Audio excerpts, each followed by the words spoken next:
My name is Frederic Oladeinde. I'm the Commissioner for Transportation, Lagos State. Under Resolution 4, a number of actions have been taken. So, for example, Lagos State is building 16 water terminals just to ensure that we promote water transportation. We're building 8 quality bus corridors so that we begin to transform our bus network. We're also building 2 rail lines out of the 7 which have been highlighted in the Strategic Transport Master Plan. And the idea is that we integrate the whole thing using various methods. So we have launched the Cowrie card, which allows us to integrate paying for the various modes of transport using one card. We're also deploying intelligent transport system where people can plan and then they can change from one mode to the other. So you can plan from home, your journey from origin to destination. We're also deploying intelligent transport systems just to ensure that people are able to plan their journeys from home and then use various modes of transport. Apart from that, we're developing 2 major interchanges, one at Marina and the other one at Mile 2, and this would enable the various modes of transport to be linked together physically, and that's important for developing the multimodal transport system that the Strategic Transport Master Plan highlighted. And the most important thing is that we're beginning to develop a hierarchical system in our bus mode. So you have the BLT that would apply the expressways, you have the quality bus corridors that would act as feeders to your BLT, and then we've just launched the first and last mile, which will go into the community and then bring people out to the major arterial corridors and then to your expressway so that we can move people en masse from one point to the other. So we're beginning to move from the small buses that we've come to know as danfos to mass transit so that we can move people en masse from one point to the other.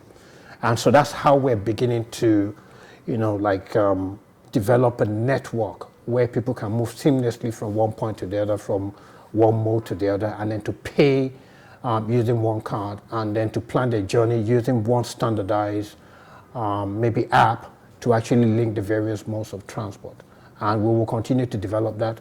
Over time, there are 5 rail lines that are coming up. So the first 2 which I mentioned, the blue line, which is from Marina to Okokomaiko, the first phase will be from Marina to Mile 2. The second line is the red line, which is from Agbado all the way to Marina. And the first phase will be from Agbado to Oyingbo. So those 2 will be in operation by the first quarter of 2023. In future, we have other lines such as the green line from Marina all the way to Lekki Free Trade Zone. We have the yellow line from Ota all the way to National Theatre. We have the purple line from Redeem to Ojo. And then we have the orange line from Ikeja all the way to Agbowa. That's taking care of Ikeja. And then the last one is the monorail, which would orbit Victoria Island, Ikeja, as well as Lekki Phase 1. And that's the one that holds the spine of Lagos. So you have the green line feeding into the monorail, you have the blue line feeding into the monorail, and then you have the red line feeding into the monorail. And that would make Lagos compact, will make it easy to move and then to do business in Lagos. So the impact will be that people will be able to move seamlessly. We will cut travel time dramatically from an average of 2 hours per journey to less than 45 minutes, which is huge. And most importantly, people would have a better quality of life, which is important for Lagosians.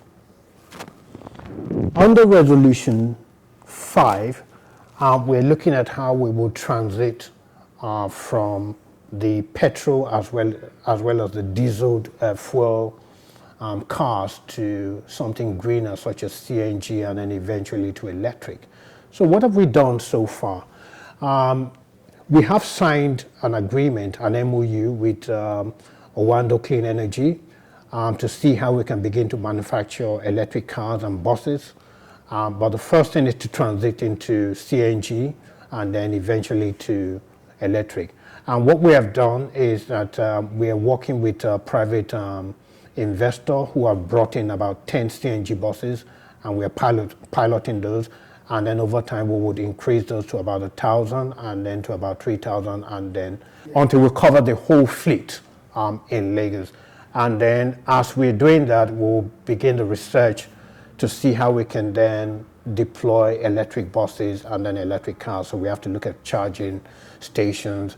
We have to look at the infrastructure that is required just to make it sustainable. So this is something that is ongoing. But most importantly, Lagos State has developed a Lagos transport policy that will back this research. So we're encouraging investors, we're encouraging the private sector to come in and then invest in greener energy infrastructure. And we have the policy that will protect them. And so that's what we've done so far. So going forward with the private sector, we would continue to dialogue with the federal government to see how we can reduce custom duties and just to encourage more greener infrastructure and then discourage the likes of diesel, petrol, fueled cars and infrastructure. So that's what we've done so far.